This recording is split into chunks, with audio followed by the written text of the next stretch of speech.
मैं आप लोग के लिए लेके आई हूँ कुमार गौरव सर के फुल पत्ती वाली क्लास का फटाफट रिवीजन क्लास। ये 1.5 घंटे की क्लास मात्र आपकी 10 मिनट में रिवाइज हो जाएगी और इस क्लास के हैंड रिटेन नोट्स भी आपको टेलीग्राम चैनल पर मिल जाएंगे। यदि आप चैनल पर नए हो तो चैनल को सब्सक्राइब अवश्य करें ताकि आपको नोटिफिकेशन मिलता रहे। चलिए शुरू करते हैं करंट अफेयर 7 नवंबर 2023 का। लास्ट में आपको ब्रह्मास्त्र के कुछ क्वेश्चन यानी 25-30 क्वेश्चन मिलेंगे जो किसी न किसी एग्जाम में पूछे गए हैं, जो कि मोस्ट इम्पॉर्टेंट होंगे। शुरू करते हैं। सबसे पहले करंट अफेयर का क्वेश्चन, हाल ही में झारखंड में आयोजित महिला एशियाई चैंपियंस ट्रॉफी 2023 की विजेता टीम कौन सी है? तो विजेता टीम बताना है हमें इस क्वेश्चन में। इसका राइट ऑप्शन है भारत। इसका 7वां संस्करण का आयोजन रांची झारखंड में हुआ था, जिसका शुभंकर जूही है। जूही एक हाथी है जो कि बेतला नेशनल पार्क में पाई जाती है। फाइनल हुआ था भारत और जापान के बीच, जिसमें कि विजेता भारत रहा और उप विजेता जापान था। ललन टॉप सवाल देखते हैं। एशियन गेम्स 2022 में जिसका आयोजन 2023 चीन के होंगजू में हुआ था, उसमें भारतीय हॉकी टीम ने कौन सा पदक जीता था? तो भारतीय हॉकी टीम ने गोल्ड मेडल जीता था। मोस्ट इम्पॉर्टेंट क्वेश्चन होगा। एशियन गेम्स 2022 का ध्वजवाहक कौन था समापन के दौरान?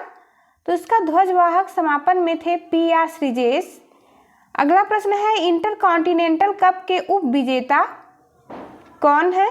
तो इंटरकॉन्टिनेंटल कप के उप विजेता भारत था।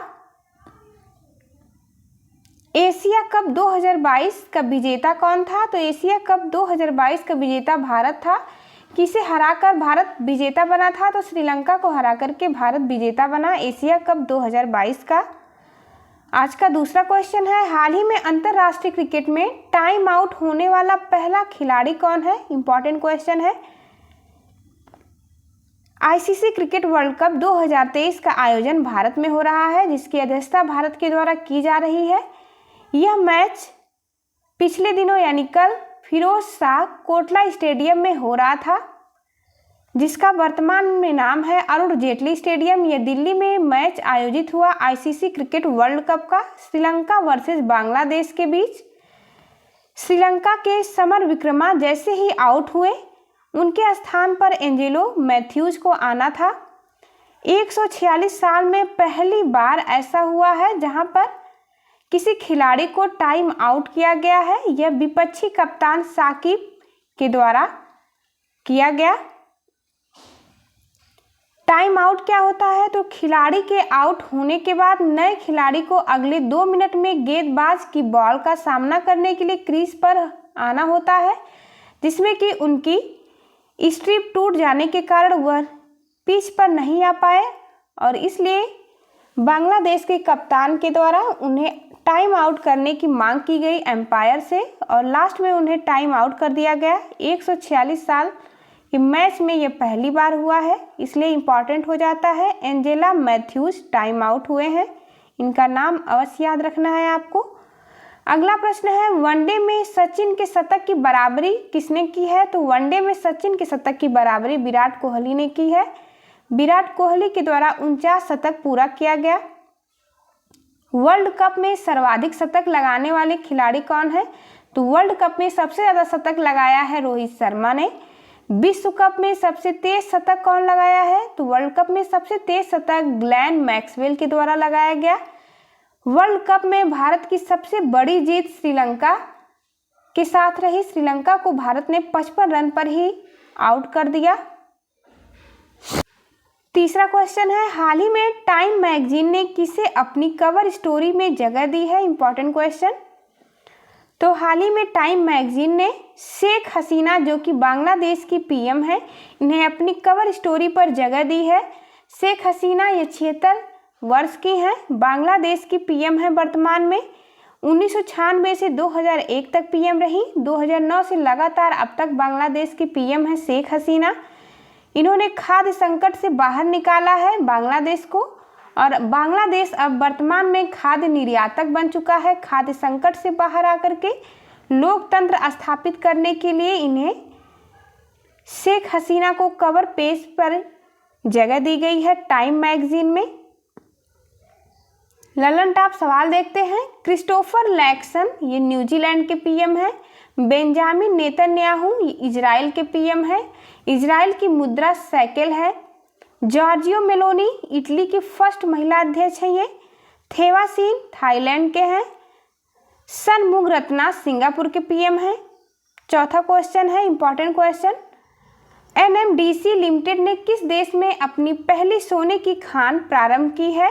तो एनएमडीसी के द्वारा, इसका पूरा नाम है नेशनल मिनरल डेवलपमेंट कॉरपोरेशन, इसे हिंदी में राष्ट्रीय खनिज विकास मंत्रालय कहा जाता है। इसकी स्थापना 1958 में हुई थी। इस्पात मंत्रालय के अंतर्गत सर्वाधिक लौह इस्पात का उत्पादन किया जाता है इसके द्वारा। ऑस्ट्रेलिया में माउंट सेलिया ने अपनी पहली सोने की खान का शुभ आरंभ किया है, याद रखना है, राइट आंसर ऑस्ट्रेलिया है, जिसकी सहायक कंपनी लीगेसी कंपनी भी है। प्रश्न है, एनएमडीसी द्वारा संचालित भारत की फर्स्ट यंत्रीकृत हीरे की खदान कहाँ है? यह यंत्रीकृत खदान हीरे की पन्ना खदान है, मध्य प्रदेश में। ऑस्ट्रेलिया में घास के मैदान को क्या कहा जाता है? तो ऑस्ट्रेलिया में घास के मैदान को डाउन्स कहते हैं। ललन टॉप सवाल देखते हैं। कॉलगुरली और कुलगाड़ी ये खदान कहाँ पर स्थित है? जो कि सोने की खदान है, ऑस्ट्रेलिया में स्थित है, बेहद ही चर्चित है, कई बार एग्जाम में पूछा गया है। स्वर्ण नगरी के नाम से कौन जाना जाता है? तो स्वर्ण नगरी के नाम से जोहान्सबर्ग को जाना जाता है, यह साउथ अफ्रीका में स्थित है।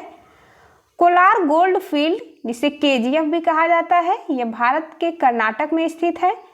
एनएमडीसी का ब्रांड एम्बेसडर कौन है? निकहत जरीन है एनएमडीसी के ब्रांड एम्बेसडर। पांचवा क्वेश्चन, हाल ही में एनटीपीसी की आरईएल कंपनी नवीकरणीय योजना दया पार पवन परियोजना कहाँ प्रारंभ हुई है? तो यह दया पार पवन परियोजना गुजरात में स्टार्ट हुई है। इंपॉर्टेंट क्वेश्चन है, मोस्ट इंपॉर्टेंट, इसे अवश्य ध्यान में रखना है। एनटीपीसी का पूरा नाम है नेशनल थर्मल पावर कॉरपोरेशन, जिसके अंतर्गत नवरत्न कंपनी रिन्यूएबल एनर्जी लिमिटेड यानी आरईएल है। इसके द्वारा दया पार पवन परियोजना स्टार्ट किया गया है गुजरात के कच्छ में। नवीकरणीय ऊर्जा यानी प्रदूषण रहित ऊर्जा का उत्पादन करेगी यह कंपनी। 50 मेगावाट की क्षमता है। 2020 में इसकी स्थापना की गई थी। ललन टॉप सवाल देख लेते हैं। यूएनडब्ल्यूटीओ द्वारा सर्वश्रेष्ठ पर्यटन गांव कौन सा है? तो यूएनडब्ल्यूटीओ के द्वारा सर्वश्रेष्ठ पर्यटन गांव चुना गया है गुजरात का धोरेडो गांव। अगला प्रश्न है, 24x7 सौर ऊर्जा संचालित गांव मुडेरा है, यह भी गुजरात में स्थित है। सेमिकॉन इंडिया गांधीनगर गुजरात में स्थित है। केवड़िया जो कि गुजरात में स्थित है, इसका नया नाम क्या रखा गया है? तो केवड़िया का नया नाम एकता नगर रखा गया है। सरदार वल्लभ भाई पटेल की यहाँ पर स्टैचू भी स्थापित किया गया है केवड़िया में। छठवां क्वेश्चन मोस्ट इंपॉर्टेंट है, हाल ही में भारत के मुख्य सूचना आयुक्त के पद पर किसे नियुक्त किया गया है? तो हाल में भारत में मुख्य सूचना आयुक्त के पद पर हीरालाल सामरिया को नियुक्त किया गया है, याद रखेंगे हीरालाल सामरिया। ये CIC बने हैं यानी मुख्य सूचना आयुक्त बने हैं भारत के। किसके स्थान पर इन्हें नियुक्त किया गया है? तो यशवर्धन सिन्हा के स्थान पर नियुक्त किया गया। केंद्रीय सूचना आयोग की स्थापना 2005 में RTI एक्ट के तहत हुई थी। यह संवैधानिक संस्था नहीं है, याद रखना है, केंद्रीय सूचना आयोग संवैधानिक नहीं बल्कि वैधानिक संस्था है, क्योंकि यह एक्ट के द्वारा स्थापित की गई है। इसके अंतर्गत एक मुख्य सदस्य और 10 अन्य सदस्य होते हैं। इसका अपॉइंटमेंट राष्ट्रपति के द्वारा किया जाता है। किसकी सिफारिश पर किया जाता है? तो 3 व्यक्तियों की सिफारिश पर किया जाता है। पहला PM, दूसरे लोकसभा का विपक्ष के नेता और कैबिनेट मंत्री की सिफारिश पर नियुक्त होते हैं। प्रथम CIC कौन थे? तो प्रथम CIC वजाहत हबीबुल्लाह थे। वर्तमान में CVC कौन है? तो वर्तमान में CVC है प्रवीण कुमार श्रीवास्तव। CBI के निदेशक वर्तमान में प्रवीण सूद हैं। CBI कार्मिक मंत्रालय के अंतर्गत आता है। इलेक्शन आपको याद रखना है। CEC यानी मुख्य चुनाव आयुक्त हैं वर्तमान में राजीव कुमार। प्रथम थे मुख्य चुनाव आयुक्त सुकुमार सेन। फर्स्ट सीईसी महिला कौन थी? तो फर्स्ट सीईसी महिला थी रमा देवी। प्रथम सीडीएस कौन थे? प्रथम सीडीएस जनरल बिपिन रावत थे। वर्तमान में सीडीएस हैं अनिल चौहान। मोस्ट इंपॉर्टेंट है। 7वां क्वेश्चन, हाल ही में नासा ने सुपरनोवा अवशेष सिग्नस लूप का अध्ययन करने के लिए कौन सा मिशन लॉन्च किया है? तो सुपरनोवा अवशेष सिग्नस लूप का अध्ययन करने के लिए नासा ने इन्फ्यूज मिशन लॉन्च किया है। मोस्ट इंपॉर्टेंट क्वेश्चन, आज के सभी क्वेश्चन बेहद ही इंपॉर्टेंट है करंट अफेयर के। इन्फ्यूज मिशन लॉन्च किया गया है नासा के द्वारा। नासा यूएसए की अंतरिक्ष कंपनी है, याद रखेंगे। न्यू मैक्सिको से इसे लॉन्च किया गया। सुपरनोवा अवशेष सिग्नस लूप का अध्ययन करने हेतु पृथ्वी से 2600 किलोमीटर इसकी दूरी है। 2600 प्रकाश वर्ष दूरी, याद रखेंगे, मोस्ट इंपॉर्टेंट। ये दूरी पूछा जा सकता है एग्जाम में। पृथ्वी से 2600 प्रकाश वर्ष की दूरी है। सुपरनोवा क्या होता है? तो सुपरनोवा तारा का अवशेष होता है जो अपने गुरुत्वाकर्षण बल के कारण टूट गया है। ललन टॉप सवाल देख लेते हैं। आर्टेमिस मिशन किसके द्वारा लॉन्च किया गया है? तो आर्टेमिस मिशन नासा के द्वारा लॉन्च किया गया है। यह मनुष्य को चांद पर भेजने का मिशन है। पहली महिला जो कि चांद पर जाएंगी उनका नाम है क्रिस्टीना कोच। आर्टेमिस मिशन के अंतर्गत 27वां देश भारत भी शामिल हो चुका है। लूपेक्स, यह इंडिया और जापान का साझा मिशन है। निसार नासा और इसरो का साझा मिशन है। आदित्य L1 इसरो के द्वारा लॉन्च किया गया सूर्य का पहला मिशन है जो कि PSLV C57 के द्वारा लॉन्च हुआ है 2 सितंबर 2023 को। चंद्रयान 3 बेहद ही इंपॉर्टेंट है, ये दोनों क्वेश्चन एग्जाम में अवश्य पूछे जाएंगे। चंद्रयान 3 14 जुलाई 2023 को लॉन्च किया गया इसरो के द्वारा। इस रॉकेट का नाम है LVM 3 M4 रॉकेट। समुद्रयान, यह पृथ्वी विज्ञान मंत्रालय के द्वारा लॉन्च हुआ। 8वां क्वेश्चन आज का, हाल ही जल के लिए महिलाओं के लिए जल अभियान कौन लॉन्च करेगा? तो जल के लिए महिलाओं के लिए जल अभियान लॉन्च करेगा महुआ, इसे शॉर्ट में कहते हैं। आवास एवं शहरी मामलात मंत्रालय के द्वारा लॉन्च किया जाएगा। इसका नाम है जल के लिए महिलाओं के लिए जल। अमृत योजना NULM यानी राष्ट्रीय शहरी आजीविका मिशन के अंतर्गत यह स्टार्ट हुआ था। जल को स्वच्छ करने और इसका प्रचार करने के लिए महिला को प्रशिक्षण देना इसका मुख्य उद्देश्य है। इसे जल दिवाली के नाम से भी जाना जाता है। ललन टॉप सवाल देख लेते हैं। आज़ादी का अमृत महोत्सव कब स्टार्ट हुआ था और कब समाप्त हुआ? ये दोनों डेट याद रखनी है। आज़ादी का अमृत महोत्सव 12 मार्च 2021 को स्टार्ट हुआ था। एक बार फिर से ध्यान से सुनेंगे। आज़ादी का अमृत महोत्सव 12 मार्च 2021 को स्टार्ट हुआ था और समाप्त हुआ है 31 अक्टूबर 2023 को। 31 अक्टूबर को एकता दिवस मनाया जाता है।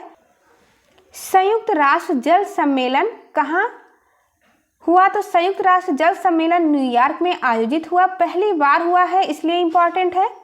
राष्ट्रीय जल पुरस्कार सर्वश्रेष्ठ राज्य कौन चुना गया? तो राष्ट्रीय जल पुरस्कार में सर्वश्रेष्ठ राज्य को यह पुरस्कार मध्य प्रदेश को मिला है। विश्व की सबसे बड़ी झील, मोस्ट इंपॉर्टेंट क्वेश्चन सभी हैं। विश्व की सबसे बड़ी झील कैस्पियन सागर है। सबसे गहरी झील कौन है विश्व की? तो बैकाल झील है सबसे गहरी झील।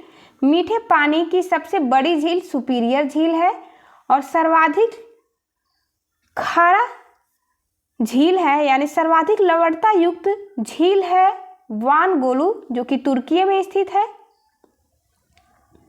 9वां क्वेश्चन आज का, हाल ही में भारतीय नौसेना के प्रोजेक्ट 15वीं के तहत कौन सा अंतिम युद्धपोत लॉन्च किया गया है?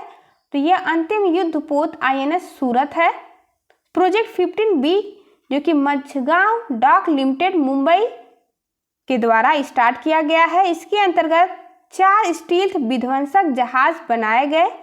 पहला है INS विशाखापट्टनम, दूसरा INS मोरमुगाओ है, तीसरा INS इम्फाल है और चौथा इसका नाम है INS सूरत। ललन टॉप सवाल देखते हैं। आईएनएस वागीर ये 5वें नंबर का है, जो कि प्रोजेक्ट 75 के तहत 6 स्कॉर्पियन पनडुब्बी बनाए गए थे इंडिया और फ्रांस के साझेदारी में। प्रोजेक्ट 75 के तहत 6 स्कॉर्पियन पनडुब्बी के नाम क्रम से देख लेते हैं। पहली कलवरी, दूसरी खांडेरी, तीसरी है करण, चौथा बेला है, पांचवा है वागीर और छठा है वागसीर। इस क्वेश्चन में भी पूछा गया है आईएनएस वागीर कौन है, तो यह प्रोजेक्ट 75 के तहत 6 स्कॉर्पियन पनडुब्बी के 5वें क्रम की जहाज है। आईएनएस अर्नाला यह पनडुब्बी रोधी भारत का पहला जहाज है। आईएनएस विंध्यगिरी प्रोजेक्ट 17A के तहत 6वें नंबर की जहाज है आईएनएस विंध्यगिरी। आईएनएस महेंद्रगिरी ये 7वें क्रम की है। आईएनएस विक्रांत 2 सितंबर कोच्चि केरल से लॉन्च हुई थी, पहली स्वदेशी विमान वाहक पोत है। आज का 10वां क्वेश्चन है। हाल ही में फीडे ग्रैंड स्विस शतरंज प्रतियोगिता के महिला वर्ग का खिताब किसने जीता है, तो मेल में विदिश गुजराती ने जीता है और फीमेल में आर वैशाली के द्वारा जीता गया है। ये पहली भारतीय महिला बन चुकी हैं ये खिताब जीतने वाली, R Vaishali. Mind master Vishwanath Anand की पुस्तक का नाम है। ये शतरंज के खिलाड़ी हैं विश्वनाथ आनंद।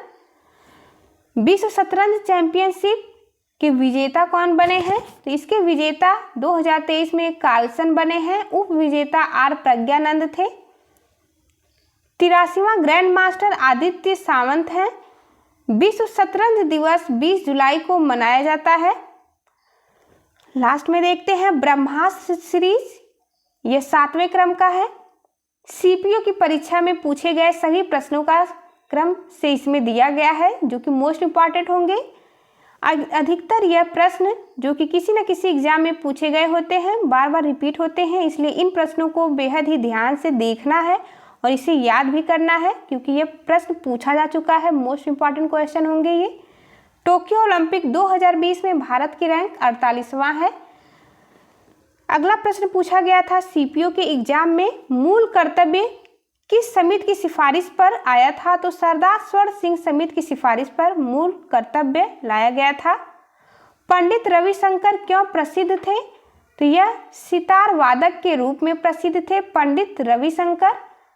अगला प्रश्न था द मोर्स लास्ट सफ उपन्यास के लेखक कौन है, तो सलमान रुश्दी इस उपन्यास के लेखक हैं। प्रश्न है गैर कानूनी गिरफ्तारी के खिलाफ कौन सा रीट जारी किया जाता है, तो गैर कानूनी गिरफ्तारी के खिलाफ हाई कोर्ट के द्वारा बंदी प्रत्यक्षीकरण रीट जारी किया जाता है। मणिपुरी नृत्य में रासलीला के कारण यह प्रसिद्ध है, जिसमें राधा और कृष्ण की रासलीला दिखाई जाती है। हजीरा विजयपुर जगदीशपुर पाइपलाइन परियोजना का निर्माण और संचालन रख रखाव की जिम्मेदारी किसे दी गई है, तो भारतीय गैस प्राधिकरण यानी गेल को ये जिम्मेदारी सौंपी गई। प्रश्न है 12वीं पंचवर्षीय योजना की अवधि कब से कब तक है, तो 12वीं पंचवर्षीय योजना की अवधि 2012 से 2017 तक थी। अगला प्रश्न है हाइड्रोजन और ऑक्सीजन की मदद से जल संरचना की खोज किसने की थी, तो 1784 में हेनरी कैवेंडिश के द्वारा खोज की गई थी। अगला प्रश्न है सर्वाधिक वर्षा कहां पर होती है, तो सर्वाधिक वर्षा मासिनराम मेघालय में होती है। इस क्वेश्चन में पूछा गया था पहाड़ी का नाम, तो पहाड़ी का नाम है खासी पहाड़ी, जहां पर सर्वाधिक वर्षा होती है मासिनराम खासी पहाड़ी पर स्थित है। कार्य की इकाई क्या होती है, तो कार्य की इकाई होती है जूल। केर और यूरिया पूजा त्रिपुरा में होता है। सिडबी की स्थापना 1990 में हुई थी। इसका हेडक्वार्टर लखनऊ में है। ये सभी क्वेश्चन एग्जाम में पूछे गए हैं, तो इसलिए इसे अवश्य ध्यान से देखना है और आपको याद भी करने हैं। कबड्डी में प्रथम अर्जुन पुरस्कार विजेता कौन बना है, तो कबड्डी में प्रथम अर्जुन पुरस्कार विजेता सहानंद महादेव सेठी बने हैं। पद्मा सुब्रमण्यम यह भारतनाट्यम के लिए प्रसिद्ध हैं। दाब का मात्रक बार है। 1940 में कांग्रेस की महिला विंग्स की स्थापना सुचेता कृपलानी के द्वारा किया गया था। ये पहली महिला सीएम भी बनी थी। 44वां संविधान संशोधन जो कि 1978 में हुआ था, इसके तहत संपत्ति के अधिकार को फंडामेंटल राइट्स से लीगल राइट्स में रख दिया गया। आर्टिकल 300A के तहत, ये 300A में स्थित है, याद रखेंगे। संख्याओं का पिरामिड किसने दिया है? तो संख्याओं का पिरामिड चार्ल्स एल्टन ने दिया। इकोलॉजी शब्द का प्रयोग हैकल ने किया है और इकोसिस्टम शब्द का प्रयोग टेंसले के द्वारा किया गया। मालविकाग्निमित्रम ये किसका नाटक है? तो मालविकाग्निमित्रम कालिदास के द्वारा रचित नाटक है। खाद्य परिरक्षक के रूप में क्या यूज किया जाता है? तो खाद्य परिरक्षक के रूप में विनेगर, सोडियम नाइट्रेट, नमक यानी NaCl यूज किया जाता है। स्थलीय ग्रह किससे बने होते हैं? तो स्थलीय ग्रह बने होते हैं चट्टान और धातुओं के। बाह्य ग्रह बने होते हैं आइस और गैस के। अंतिम प्रश्न है, टीवी चैनल कलर्स ने बेटी बचाओ बेटी पढ़ाओ पहल का समर्थन करने के लिए केंद्र सरकार से किया समझौता। Thank you for watching. चलिए मिलते हैं आपसे अगली वीडियो में, तब तक के लिए नमस्कार।